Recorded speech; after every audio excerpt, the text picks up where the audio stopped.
as well in the second book. Is she in the room? Okay, I was like, where is she? All right.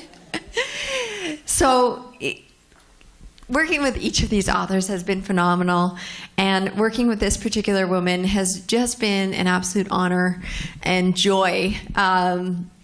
She's really a present woman, and her journey, which I know she'll tell you about and you can read about in the book, has brought her to some really cool things about taking care of yourself.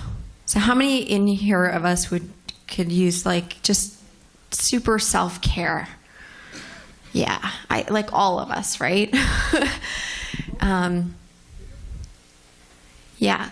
So Ellie Savoy is not only all about self-care, she's another author who is a multiple-time international best-selling author. Her first book, Stop Dieting, Start Living, 5 Foundations for Your Health to Permanently Lose Weight Without Dieting, Starvation, or Suffering in Silence. I don't know when that came out, but it's awesome.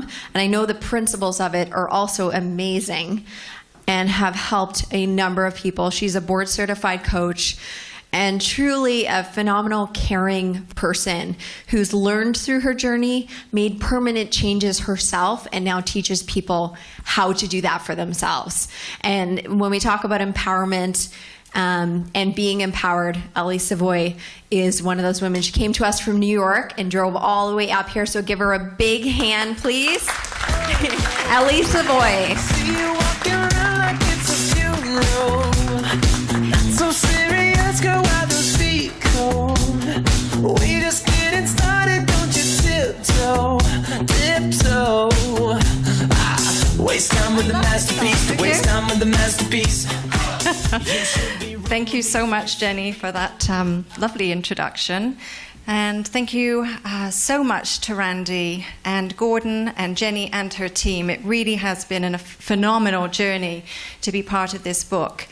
And as they've said earlier, if you have this story in you that you want to get out, this is a wonderful way to do it with so much support. So as you can probably tell from my voice, I'm not originally from New York. I'm from England, and I've lived in New York for 18 years now. I came over in May of '98, just for 3 months actually, and ended up meeting the man I'm married to now, who's an American. So I drove up here yesterday. It's almost a 500-mile journey, and took me about 8 hours. And I could have made excuses about not coming here today because, oh, it's far, oh, I'm busy, the what ifs. But it was important to me, and that's why I'm here to be with my fellow authors and all of you. And thank you so much to everyone who's bought the book and supported us. My chapter is called Knock Knock, Who's There? Your Wake-Up Call. I had 3 wake-up calls before I finally got onto a healthier path and stopped making excuses about why I wasn't healthy, why I wasn't living a healthy lifestyle while I was in and out of, being interested in being healthy and taking care of myself. And at my heaviest, I was 30 pounds heavier than I am now. And that number, I reached that number while living in America, but nobody was forcing me to eat anything, so I can't blame that either. But yes, things changed when I moved to America. And so obviously in my chapter, I'm not going to tell you everything that's in there because I'd love for you to read it on page 27, following Sabir's lead there. I had 3 wake-up calls. The first 2 were my parents dying within 21 months of each other.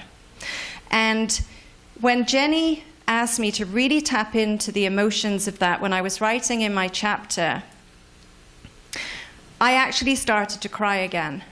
Because obviously losing our parents or very close loved ones is a very emotional experience. So that was a lot of grief and a lot to process. But what really got me to change was when I had my own health diagnosis in 2011. And I was given 4 options, 3 involved surgery. 1 was a hysterectomy. Wow, I'm even breaking glasses back there. And the other one was to do nothing. And I thought, oh my gosh, I'm not going to have surgery as my first option because my life wasn't being threatened. And if it was, then I would have thought differently about the option. But I thought, this is an opportunity for change. So I took a homeopathic, holistic approach to healing my body. And in doing so, there were certain criteria involved. And I realized that I actually liked slowing down and taking care of myself.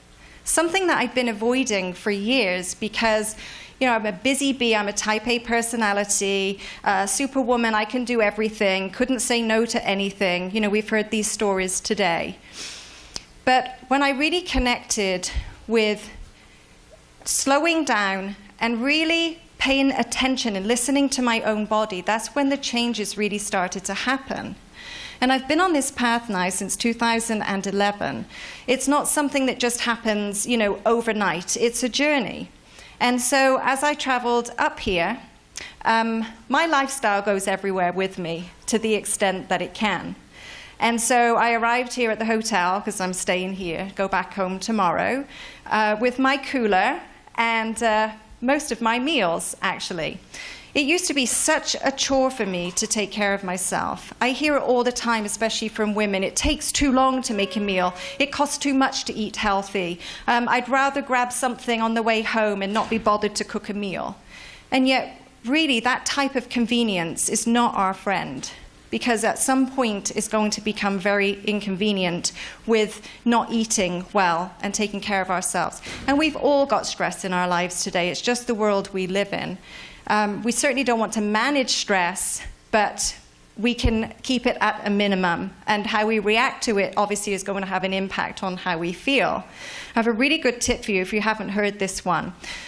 It's a yoga pose. And you just lie on the floor when you're feeling stressed and get as close as you can, put your bottom to the wall, and put your legs up the wall. And just lie there for about 2 minutes even. And within 2 to 5 minutes, you will feel really different. It's such a powerful tool, and I use it myself when I feel like things are coming at me too much and I need to slow down some more, then that's what I do. So I encourage all of you to try it and see for yourself. It really does work. So basically, the message in my chapter is about self-care. Is about really taking care of yourself. Don't wait. We don't have to wait for a wake-up call. We can decide today in this moment. We don't need to have a diagnosis. We don't need to have the loss of a loved one to wake us up. We can choose in this very moment. And I encourage all of you to really think about where you are in your life, what your triggers are, what your excuses are, because we all have them. Like I said, I could have said, well, I can't come today because it's too far, etc. But I'm here because it is important to me, and I'm so glad I made the trip. It's been a phenomenal day. It's later in the day for me than I thought it would be to be up here. My throat is as dry as a bone, actually. I don't know why I can't seem to lubricate my throat today. But it's really been such an honor to be here and to be part of this journey. So thank you all for your support. Thanks again to Randy and the whole team. And I hope you get a lot of inspiration from all of us sharing our stories. Thank you so much.